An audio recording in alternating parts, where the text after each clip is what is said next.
దూరపు కొండలు నునుపు సామెత పాతదైనా చాలా అర్థం ఉంది ఇందులో. ఇప్పుడు ఈ సామెత విదేశాల్లో చదువుతున్న స్టూడెంట్స్కు పక్కాగా సూట్ అవుతుంది. ఎస్పెషల్గా మెడికో స్టూడెంట్స్కు ఇది పక్కాగా సూట్ అవుతుంది. నీట్లో ఇండియన్ కాలేజెస్లో సీట్లు రాక యుక్రెయిన్, కిర్గిస్తాన్, తజికిస్తాన్, చైనా లాంటి దేశాల్లో మెడిసిన్ చేస్తున్న వారి పరిస్థితి ప్రస్తుతం కొంచెం ఇబ్బందికరంగా మారింది. ఎందుకు ఈ మాట చెప్పాల్సి వస్తుందంటే అది తెలుసుకోవాలంటే ఈ విషయాలు మీరు తెలుసుకోవాల్సిందే. కిర్గిస్తాన్ మెడిసిన్ చదివేందుకు చాలామంది విద్యార్థులు ఈ కంట్రీకి ఎక్కువగా వెళ్తుంటారు. బట్ ఇప్పుడు పరిస్థితి చాలా మారింది.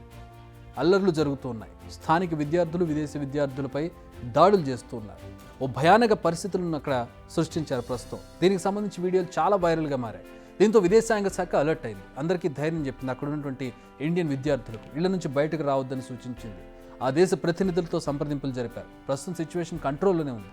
బట్ ఈ ఇంపాక్ట్ ఇక్కడ చదివే వారిపై మాత్రం చాలా కాలం పాటు ఉండబోతోంది. రష్యా యుక్రెయిన్ యుద్ధం మొదలైనప్పుడు కూడా ఇదే సిచ్యువేషన్. రష్యా మిజైళ్ల వర్షం కురిపిస్తుంటే ఏం చేయాలో అర్థం కాని సిచ్యువేషన్ ఇండియన్ స్టూడెంట్స్. అప్పుడు అక్కడ మెడిసిన్ చదువుతున్న ఇండియన్ స్టూడెంట్స్ను వెనక్కి తీసుకొచ్చేందుకు కేంద్ర ప్రభుత్వం పడ్డ తంటాలు ఇన్ని కావు. ఎటకెలకు అందరినీ క్షేమంగా దేశానికి తీసుకొచ్చారు, అది వేరే విషయం. కిర్గిస్తాన్ అయినా, యుక్రెయిన్ అయినా, లేదా మరే దేశమైనా మనకిస్తున్న మెసేజ్ ఏంటనేది ఇక్కడ ఆలోచించాలి. నిజానికి నీట్ రాయడం పూర్తయిన వెంటనే స్టూడెంట్స్ వాళ్ళ పేరెంట్స్ ఎడ్యుకేషన్ కన్సల్టెన్సీల చుట్టూ ప్రదక్షిణ చేస్తున్నారు.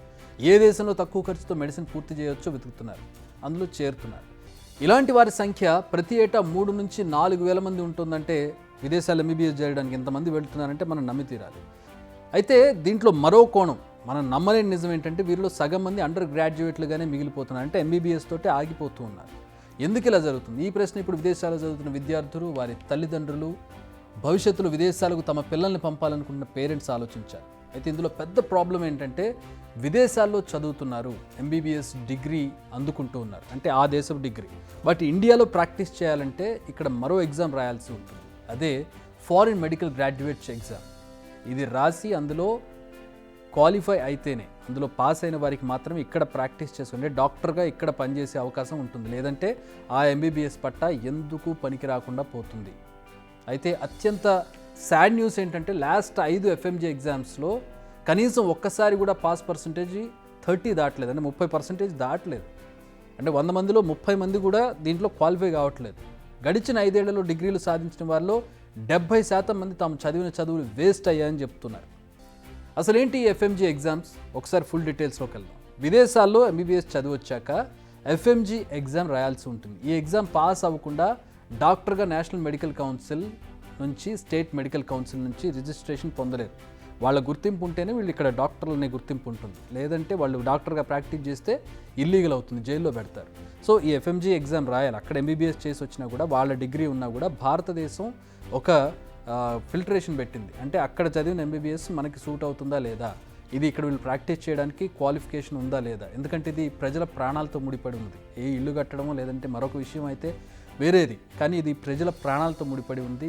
డాక్టర్కి కావాల్సినటువంటి ఎలిజిబిలిటీ చాలా క్లిష్టంగా ఉంటుంది. సో అక్కడ ఎంబీబీఎస్ చేసి వచ్చినా కూడా అది మనకి వీళ్ళు సరిగ్గా చదివారా లేదా, వీళ్ళకి వచ్చినటువంటి సర్టిఫికెట్లు కరెక్టా కదా, వీళ్ళకి నిజంగా క్వాలిఫైడ్ డాక్టర్స్ అయ్యే అర్హత ఉందా లేదా అనేది మన దేశం సొంతగా నిర్ణయించడానికి తీసుకునేటటువంటి ఎగ్జామే ఎఫ్ఎంజీ.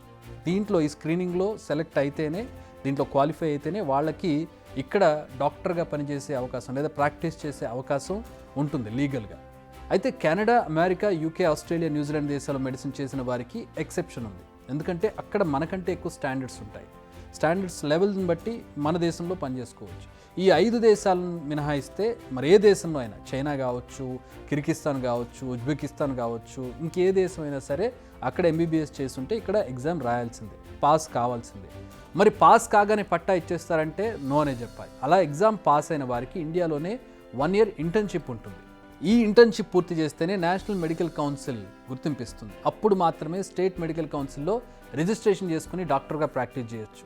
ఈ ఎగ్జామ్ జూన్, డిసెంబర్లో ఉంటుంది. 300 మార్కుల పేపర్ ఇస్తారు. 2014 నుంచి 2018 వరకు 64,647 మంది పరీక్ష రాస్తే కేవలం 8,917 మంది మాత్రమే పాస్ అయ్యారంటే అక్కడ ఏ మేరకు వీళ్ళు చదివి వచ్చారు, ఏ మేరకు స్టాండర్డ్స్ తోటి అక్కడ ఎంబీబీఎస్ పట్టా పుచ్చుకున్నారో మనం అర్థం చేసుకోవచ్చు. 2019 నుంచి పాస్ పర్సంటేజ్ 20 నుంచి 30 మధ్య ఉంది. ఎన్నిసార్లు రాసినా పాస్ కాలేక మధ్యలోనే వదిలేసిన వారి సంఖ్య 100 మంది ఉన్నారు. మరికొంతమంది ప్రైవేట్ కార్పొరేట్ హాస్పిటల్స్లో అత్యవసర జీతానికి క్లినికల్ అసిస్టెంట్లుగా, డ్యూటీ మెడికల్ ఆఫీసర్లుగా పనిచేస్తున్నారు. ఇది కూడా దొంగచాటు ఉద్యోగం, దానికి కూడా గుర్తింపు ఉండాలి.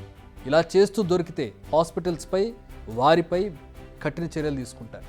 సో అక్కడ చదవడం ఓ సవాల్, ఆ సవాళ్ళను ఎదుర్కొని ఎలాగో అలాగా పట్టాను సాధిస్తే మళ్ళీ ఇక్కడికి వచ్చి ప్రాక్టీస్ చేయడం మరో సవాల్.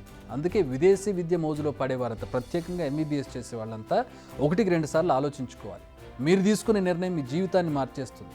యుక్రెయిన్ కావచ్చు, కిర్గిస్తాన్ కావచ్చు, మనకు చెబుతున్న పాఠాలు ఇవే. వీటన్నిటికీ తోడు ఇప్పుడు అక్కడ ఉన్నటువంటి పరిస్థితులు, ఇలాంటి పరిస్థితుల్లో ప్రాణాలు పోయే పరిస్థితి ఉంటుంది, తల్లిదండ్రులు ఆందోళన చెందే అవకాశం ఉంటుంది. సో దీని గురించి మరొకసారి అటు తల్లిదండ్రులు కానీ, ఇటు ఫ్యూచర్లో అక్కడ చదవాలనుకునే వాళ్ళు కానీ మరొకసారి ఆలోచించుకోవాలి. బిగ్ టీవీ అవుట్లుక్ కథనాలు నచ్చితే వెంటనే బిగ్ టీవీ ఛానల్ ను సబ్స్క్రైబ్ చేయండి.